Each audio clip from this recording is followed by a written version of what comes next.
Olá pessoal, bem-vindos a mais uma aula de Geofísica. Hoje a gente vai falar sobre tratamento de dados batimétricos, tá? Essa semana inteira a gente vai dedicar a isso, tratamento dos dados batimétricos. Hoje eu vou dar uma introduçãozinha, a gente vai ver mais ou menos os procedimentos e aí depois vai ter um exercício para vocês fazerem e na aula que vem a gente vai continuar nesse assunto, tá? Por que a gente precisa falar de tratamento de dados batimétricos? Porque tão importante quanto a qualidade na coleta dos dados de campo é o tratamento dos dados de batimetria, tá? A gente precisa ter muita consciência do que a gente está fazendo em campo, mas na hora que chega no laboratório, para tratar os dados, a gente também tem que saber exatamente o que a gente está fazendo para a gente conseguir gerar o produto que a gente que precisa, que normalmente é um mapa, né? Mas dependendo da situação, a gente também pode precisar dos dados numéricos. Mas tem algumas coisas que a gente tem que se atentar e esses são os tópicos da aula de hoje. Então vamos lá, batimetria, né? Tratamento de dados batimétricos. Uma vez que os dados são coletados, eu posso fazer um vídeo sobre isso também, depois eu posso ter que lembrar, aqui, por exemplo, olha só, aqui tem o registro dos dados do Lawrence, um daqueles equipamentos que eu falei para vocês na aula passada. Quando eu chego em laboratório, eu transformo, no caso do Lawrence, eu transformo esses dados numa planilha. Aqui, ó, tem um desenho aqui, nesse caso aqui é uma planilha do Excel, um arquivo de texto, CSV, que tem um monte de informação. Inclusive as informações que a gente mais precisa, que são a posição, que é latitude, longitude, a profundidade medida e a hora, o momento em que esse dado foi coletado. Essas 4 informações são as informações mais importantes que a gente tem do dado do ecobatímetro, tá? Aí aqui eu tenho um exemplinho, olha só. A mesma coisa acontece se eu tô lidando com um dado do Odon. Isso se eu não tô tratando com um software de aquisição de dados, tá? Se eu tô coletando dados só com o ecobatímetro e o GPS. Aí no Odon a mesma coisa. O Odon a gente vai coletando ele já vai salvando um arquivo também de texto com todas essas informações, latitude, longitude, tempo e profundidade coletada. E aqui seria o registro do TGE, do Hydromagic, que é o software que a gente usa para coletar o dado da TGE, do eco da TGE.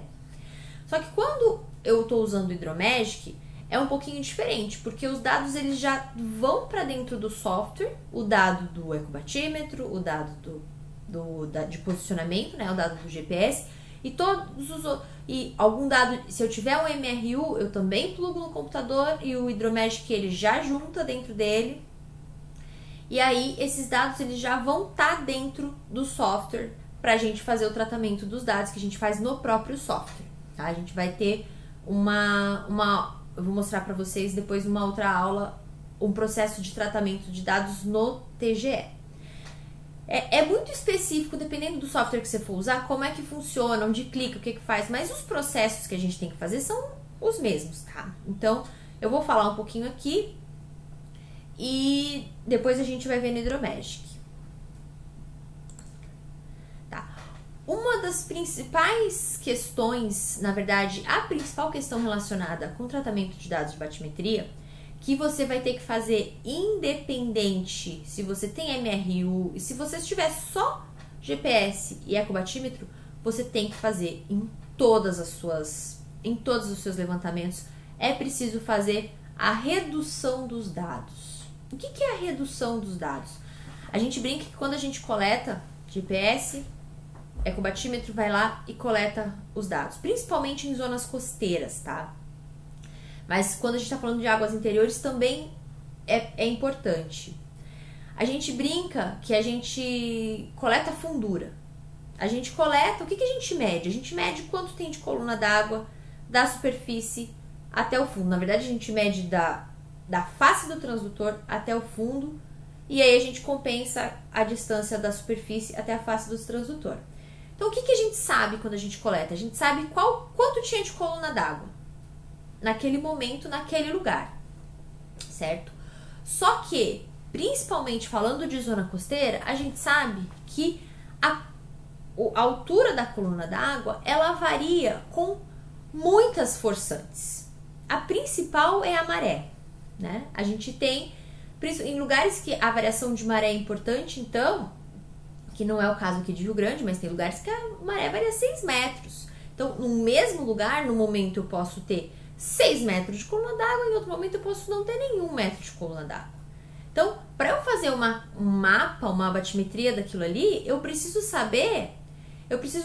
ter isso numa referência geral, que independente da maré que eu for coletar, eu consigo levar esse dado para um nível padrão, que é o que a gente chama de nível de redução. É um nível padrão, é um dado, né? É uma referência, é um plano de referência que constitui a origem de contagem das profundidades, tá? É o plano zero. Todas as profundidades daquele lugar, elas são referenciadas àquele nível, ao nível de redução, tá? Porque é independente se eu tiver coletado na maré baixa, na maré alta, com nível alto, o nível baixo, quando eu for fazer meu mapa, eu vou referenciar os meus dados àquele nível de redução. E aí eu não vou ter diferença, certo? O nível de redução, ele é calculado pela Marinha e cada estação maregráfica tem o seu nível de redução, tá? Normalmente, ele é a média das marés baixas de Cisígia, mas isso pode variar um pouquinho, porque nem sempre se tem tantas medições assim para calcular esse nível de redução, tá? Porque normalmente, quando é instalada uma estação maregráfica com poucas medidas, um mês, por exemplo, só de medição de nível, já é calculado o nível de redução. Então, você não tem muitas marés baixas de Cisígia naquele mês para você fazer essa média e ter um valor mais robusto. Mas o que importa é que seja um valor de referência, tá? Que é um valor único e que todas as batimetrias daquele lugar tenham a mesma referência. O zero seja no mesmo lugar, que é o nível de redução, tá? Lembrando que o nível, ele pode variar, aqui em Rio Grande ele varia com o vento absurdamente, acho que a coisa que mais faz variar o nível é o vento, tá? A descarga da lagoa também faz variar nível, principalmente dentro da lagoa, ela faz subir o nível dentro da lagoa. A maré faz uma diferença, aqui nem tanto, mas tem um sinal, uma variação de nível por conta da maré.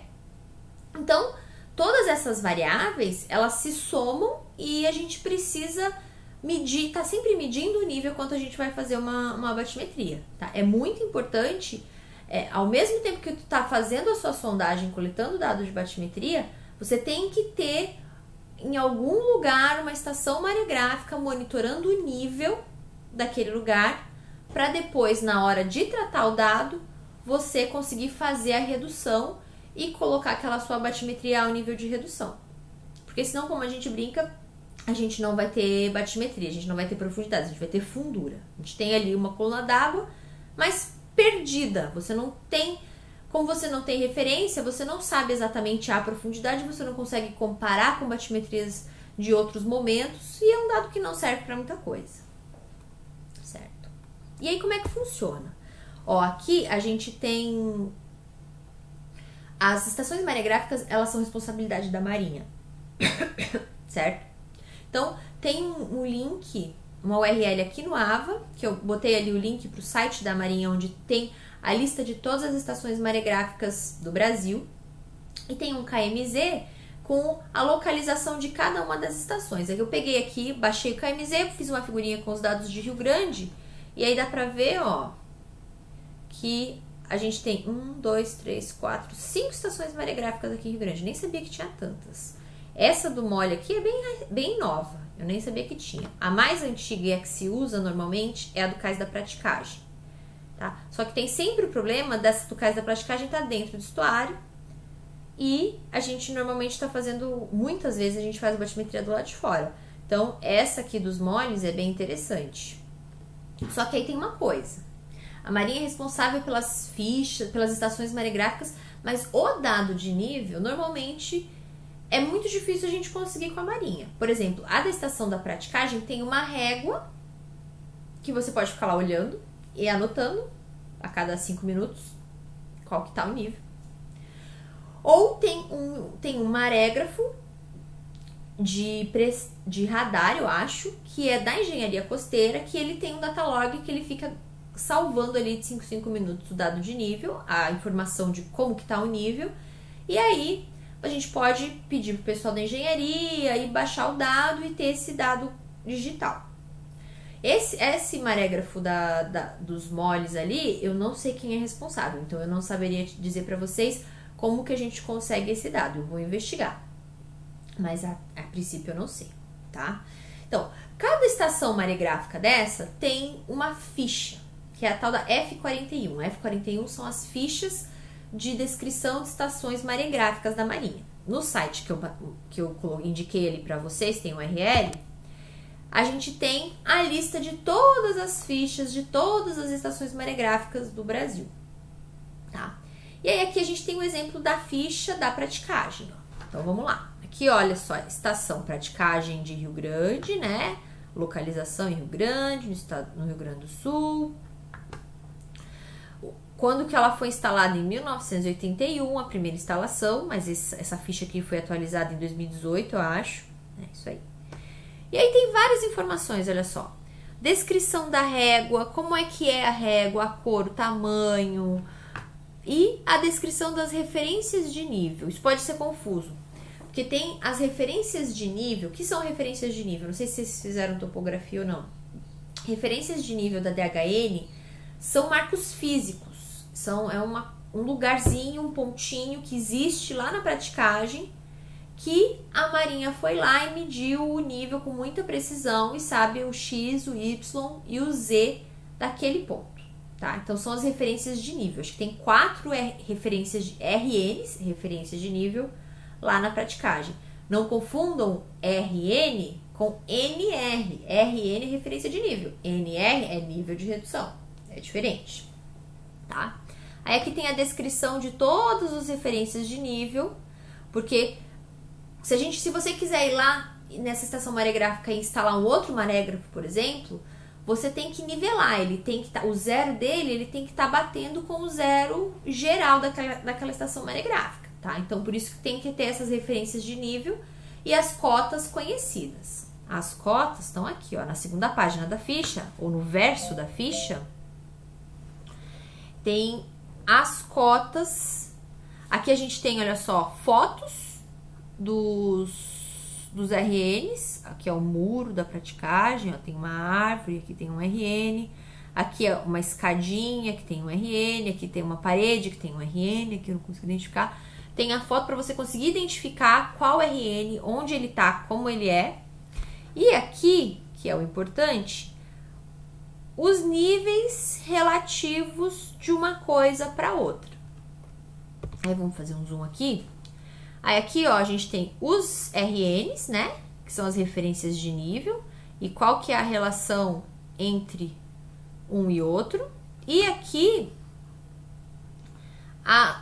os níveis que nos importam, ó, o nível médio, que tá 360 centímetros abaixo desse RN INSP 39, e que está a 85,8 centímetros acima do zero da régua, tá? O que a gente usa na batimetria? A gente usa isso aqui, olha só. O zero da régua, a relação entre o zero da régua e o nível de referência. O que nos importa, lembre-se, a gente vai reduzir a batimetria para o nível de referência, não para o nível médio. É nível de referência, tá? Então, ó, aqui no nosso caso, o nível de referência tá 22,3 centímetros abaixo do nível médio, tá? Então, o que importa? O nível de referência, ele tá a 63,5 centímetros acima do zero da régua. O que isso significa? Que na hora o zero da minha batimetria é o nível de referência. Só que o zero do nível da régua está 63 centímetros,5 abaixo. Isso significa que eu vou ter a leitura lá, os dados de variação de nível, os dados da estação maregráfica, e aí eu vou ter que transformar o zero desses dados para o nível de referência. Como é que eu vou fazer? Por exemplo, se o nível lido na régua, lido na estação maregráfica é 0, significa, eu acho que eu tenho aqui, ó, se o nível lido na régua é 0, significa que o nível com relação ao nível de referência é 63,5 negativo. Ele está 63,5 abaixo do meu nível de referência, do meu nível de redução, né? Então, o que eu tenho que fazer? Eu tenho que subtrair 63,5 do nível observado na régua. Então, aqui eu tenho alguns exemplos. Ó. Se eu leio na régua 50 centímetros, o nível a ser reduzido é menos 13,5. E aqui tem alguns outros exemplos. Isso é específico de cada estação maregráfica. Por isso é muito importante a gente conhecer a F41 da estação maregráfica mais próxima do local que você estiver fazendo a batimetria. Porque aí você vai entender as relações, vai ver onde é que tem uma estação maregráfica, onde é que tem um dado de nível para você poder corrigir a sua batimetria e ver essa relação aí do zero da régua com o nível de redução. É muito importante fazer isso, tá? E aí, a redução, você vai subtrair das profundidades observadas o valor a ser reduzido. E aí, você vai levar o zero daquela sua batimetria para o nível de redução. E aí, toda batimetria feita naquele lugar vai ter o mesmo zero, o mesmo dato vertical. E o ideal é que seja o mesmo dato horizontal também, né? Então, aí vai ser possível fazer comparações, entender a evolução do fundo e qualquer coisa. E mesmo que não seja para nada disso, você sabe qual é a referência. Certo? Então, a redução é o processo mais importante que tem que ser feito, tá? Mas, além disso, a gente pode fazer muitas outras coisas. Como que se faz tudo isso? A gente pode usar softwares de tratamento de dados, como eu já falei para vocês. O HiPACK é um dos mais conhecidos e um dos mais completos para fazer isso. A gente comprou recentemente o Hydromagic, que é um software mais novo, menos completo que o HiPACK, só que muito mais barato, que também faz o tratamento de dados de batimetria de single beam, né, de monofeixe. O Quincy e o Caris são dois softwares utilizados aí mundialmente. O Quincy é muito completo também. E aí, quando a gente não... E se eu não tiver, né, um software desses? Porque não tem um software desses livre.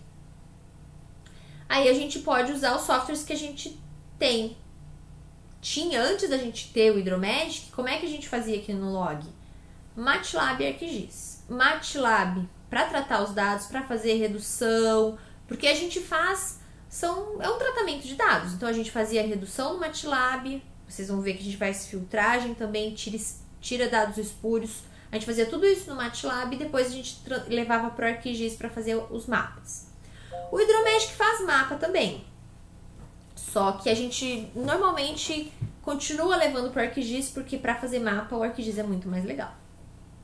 Então, só o que mais que a gente tem que fazer, tá? Então, aqui tem um exemplo de alguns perfis no MATLAB que a gente não vai fazer, a gente poderia fazer se a gente tivesse presencial. Ano passado eu fiz com vocês, eu vou fazendo no MATLAB, vocês vão fazendo ao mesmo tempo junto em aula. Mas, como não é trivial, eu acho que não vai funcionar à distância. Então, eu vou só mostrar aqui alguns exemplos. E a gente não vai fazer a parte do MATLAB, tratamento desses dados em MATLAB na prática, tá? Então, aqui a gente tem um exemplo, olha só, de um perfil batimétrico com dados brutos. Dá pra ver que é uma nuvem de pontos muito grande. São muitos pontos por segundo, que é a equação da coleta, né? Então, são muitos dados, né? E aí, o que a gente tem que fazer? A primeira coisa que tem que ser feita, ó, por exemplo, esses dois pontinhos aqui. Esses dois pontinhos é algum erro, o que a gente chama de spike, né, que são dados espúrios, que a gente tem que dar uma olhada, sempre tem, e é interessante excluir, porque ele só vai criar ruído no seu dado, tá? Então, a primeira coisa a gente chama é tirar os spikes. E aí, o dado sem spike, eu costumo chamar, isso sou eu, de dado limpo. Dado sem dados espúrios, tá? Existem muitas maneiras da gente resolver o que é dado espúrio e o que não é. Um dado que é muito diferente do dado anterior e do próximo dado. Porque esses pontinhos, eles são todos muito próximos, são milissegundos de diferença, né? Na coleta de um e do outro. E a coleta, ela é feita de maneira lenta, a gente pode navegar no máximo a 5 nós. Então, os dados são muito próximos.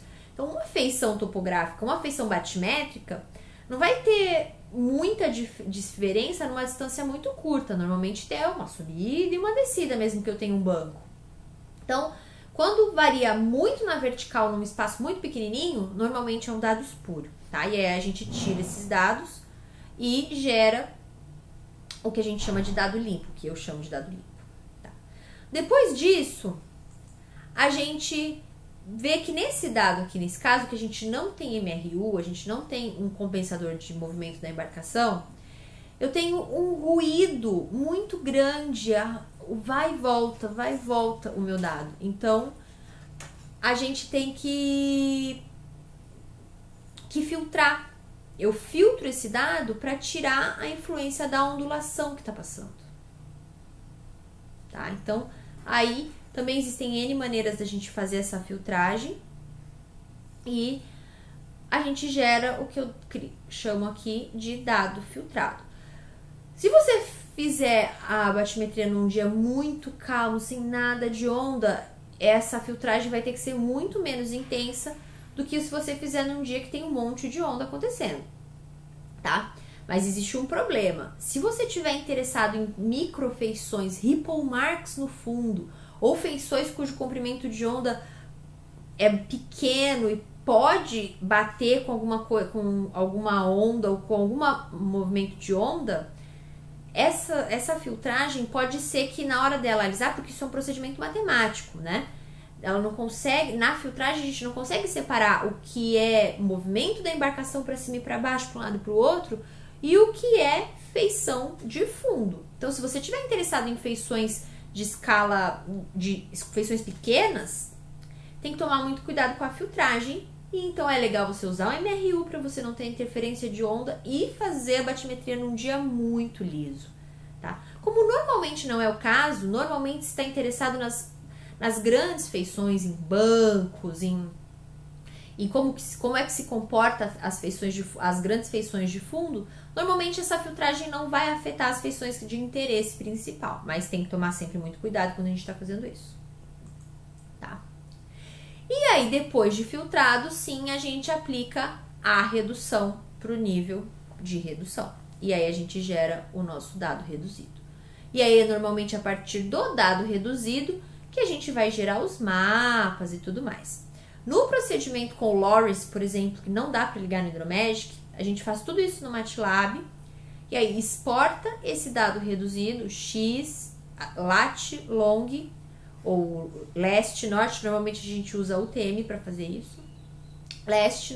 Coordenada leste, coordenada norte e profundidade, a gente exporta isso para o ArcGIS, tá? E aí no ArcGIS a gente cria um shape, isso aqui é a batimetria do meu mestrado, lá pertinho do Farol da Conceição, tem um banco capela lá e a gente detalhou o banco. Aí a gente importa isso no ArcGIS como um dado vetorial de pontos, cada pontinho é um pontinho. E aí no ArcGIS a gente interpola e cria um arquivo raster ali com a imagem. Aqui tem os contornos e o raster. E a gente também tem a possibilidade de criar 3Ds e tudo mais, para a gente ter uma ideia com mais fidelidade de como são as feições batimétricas do lugar que a gente está sondando. Certo? Então, esse é o procedimento padrão de tratamento de dados. Os processos que o dado tem que passar são os mesmos se você vai trabalhar num software específico para isso ou se você vai fazer num software de tratamento de dados. Hoje em dia, em Python dá para fazer tranquilamente. No Excel dá para fazer, só que são muitos pontos, então não é muito prático fazer no Excel. Mas em R dá para fazer.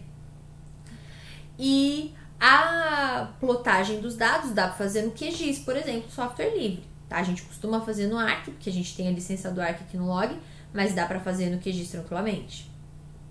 Certo? Então, esse é o procedimento normalmente de tratamento de dados. Normalmente, o produto final é um mapa. É uma coisa tipo isso aqui, tá? A gente tem linhas de contorno, corzinhas, um raster. Mas, por exemplo, existe uma demanda importante para dados de batimetria que é para fazer para modelagem, né? Para você criar a sua malha na modelagem. Você precisa, normalmente você vai fazer modelagem hidrodinâmica, modelagem morfodinâmica, você precisa ter uma batimetria confiável. Então, para quando a gente vai oferecer isso, essa batimetria está sendo feita para modelagem, esse mapa ele vai ser feito, mas o que vai importar mesmo são aqueles pontinhos aqui, XYZ. A gente pode dar, isso aí vai depender muito da pessoa que vai fazer a modelagem, ele pode querer esses dados aqui, os dados reais coletados, ou você pode fazer uma interpolação numa malha regular, e aí ele vai ter XYZ, mas numa malha regular, porque os dados coletados dificilmente vão ser uma malha regular. Percebam que existe, a gente segue o planejamento de linhas, mas não existe como você fazer uma malha extremamente regular em campo, num barco, num navio, né? Então, aí normalmente se cria uma grade regular e faz uma interpolação para você ter dados em grade regular, certo? Então, esse é o processo de tratamento de dados batimétricos. Uma linha de raciocínio aí extremamente simples, né? Na verdade. Agora, no próximo vídeo, eu vou apresentar um exercíciozinho sobre redução para vocês. E aí depois a gente vai conversar sobre Hydromagic. Tá legal? Então, até daqui a pouco.